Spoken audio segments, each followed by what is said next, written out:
What is going on, YouTube? This is Jim back with another video, here to give you guys my first impressions of River City Girls.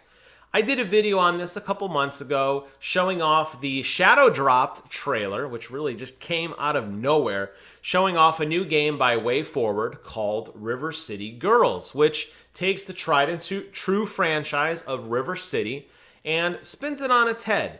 Typically, you play as Kunio and Ricky, two male protagonists, trying to rescue their girlfriends from being kidnapped for whatever reason. And the plot is always goofy. This is no exception.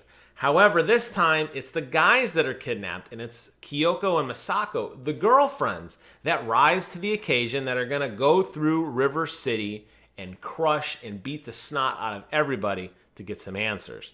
This is a total side-scrolling beat-em-up, and if you played Nintendo games ever, you have played side-scrolling beat-em-ups. If you went to the arcade and you played X-Men, a game that I think all of us have spent a small mint on playing with your friends. You remember the big arcade that had the 4 stations or 6 stations for all the different X-Men?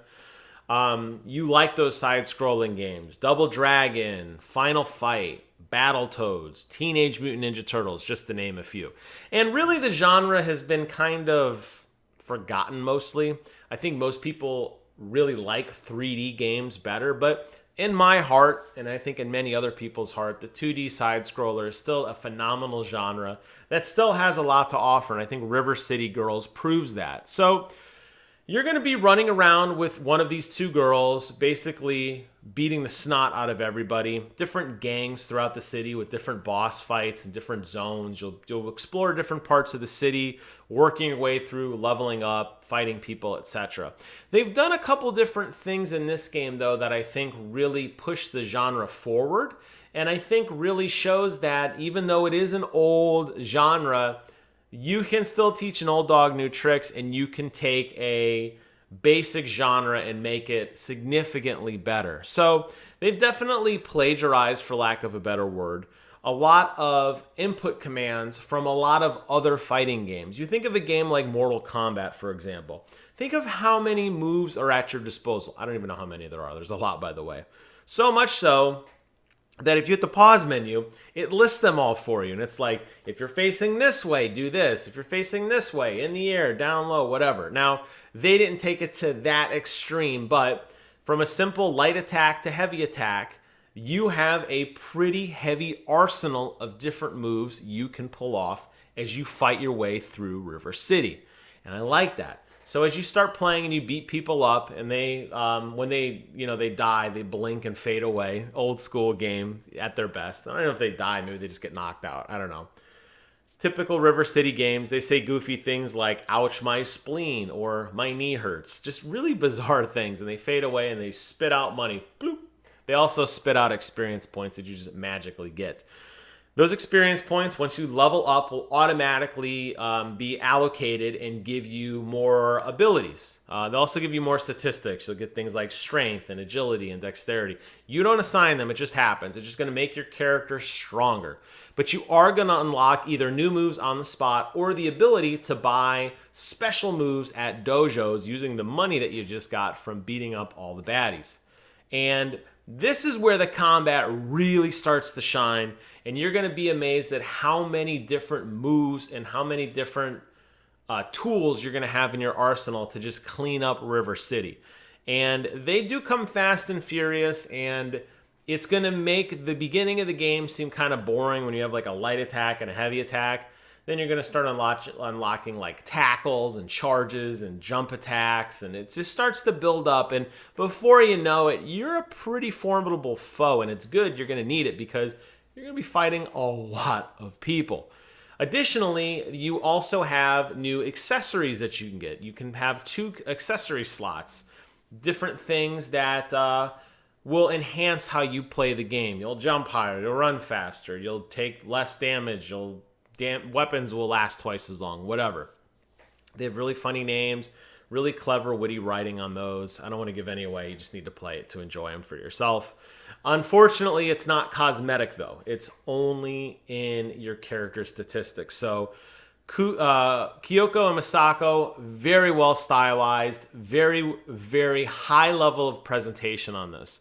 But unfortunately, you can't change their in-game costumes. They look the way they look. But it's kind of okay in a sense because the game does such a phenomenal job of really making your character come to life via cutscenes or via these little comic mangas.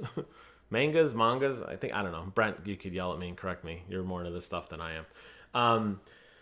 These custom little cutscenes that really kind of tell, I don't want to say the story, it's pretty light, but kind of walks you through what these characters are up to. They're fully voice acted. The actors are phenomenal. They're funny. They're witty. The anime style little vignettes that they show when they introduce a new boss is something that you would totally watch like on a Dragon Ball cartoon or something. They look great. They sound great. They're hysterical. Game's got tons of really goofy humor to it. You're going to identify with the geeks and the jocks and the nerds. And if you played the old Double Dragon games or some of the other games that are under the Way Forward umbrella, you'll probably recognize some of the old bosses making a return, some of the characters that you may recognize, like, I remember that person.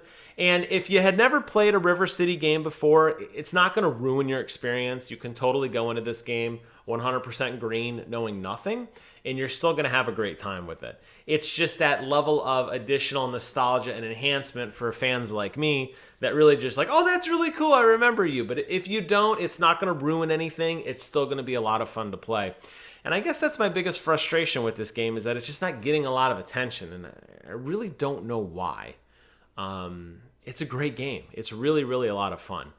But there are a couple things that are a little frustrating. As I mentioned, the cosmetic items do not, unfortunately, change the appearance of your character.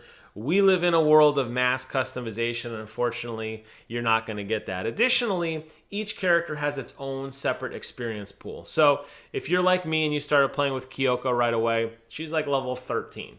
If you want to see what Misako has, totally different moveset, totally different fighting, I don't want to say style, but just different, she's level 1. You could jump back and forth. Let me tell you something. You're going to notice a big difference, and enemies are going to be a lot harder in the later areas. You're going to have to go back. So you almost have to play the game twice to kind of see both characters, unless you just don't care and you just have a fan, you just like, I love Kyoko, I don't care about Misako, which that's fine too. But if you're playing with a friend, obviously you would probably just stick playing with them. It's couch co-op only. You wouldn't do one of these games where like, hey, I'm level 30 and you're level 8, so the enemies will balance for... No, they don't do that. And it does get a little frustrating in that sense. So you're going to either play the game twice or you're going to have a hard time, or you're trying to keep up with both characters. And their movesets are fun.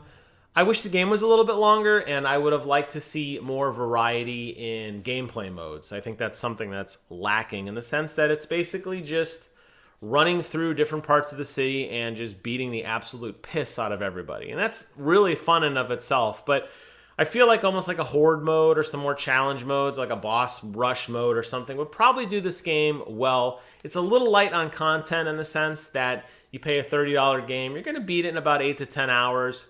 Presentation, though, I think makes up for everything, and I want to end this video on a positive. The presentation in this game is superb. As I previously mentioned, you have the comic book piece, you have the anime piece, the overall menu, the way you navigate through things with your cell phone, the way the loading screen is, that the fact that they got original music with vocals to play in some of the different battles that you go through. It reminds me almost, they were definitely like a throwback. It reminds me of something like around the time of like Beverly Hills 90210 graphics or like Saved by the Bell. You're going to get lots of bright pinks, yellows, triangles, weird polygon shapes. Very bright, vibrant, fun, just poppy music. It's really a fun game just to enjoy aesthetically. I think that really seals the deal for me. I mean, I'm a huge fan of that, side-scrolling genre, but the fact that they put so much love and attention into it, the fact that the world behind you is really well animated, that the characters look very, very fun, that they each have their own unique style with the original voice acting and tons of corny laugh out loud jokes and innuendos and just funny stuff. I think they nailed this game, so I definitely recommend it. It's definitely going to be on my Game of the Year list. I'm not saying it is the Game of the Year, but this game is really, to me, revolutionized what the side-scrolling beat-em-up genre is. And you compare it to a game like Battletoads, which has gotten a lot of fanfare and a lot of major financial backing from Microsoft. You compare a game like that to a game like this, there is no comparison, because River City Girls is the real thing. With that, I'd like to close out this video. Leave a comment below. Let me know if you've played this game. Let me know what you think of the presentation and of this review. Thank you guys so much for watching. Take care of yourselves, and until next time, I will see you guys on the other side.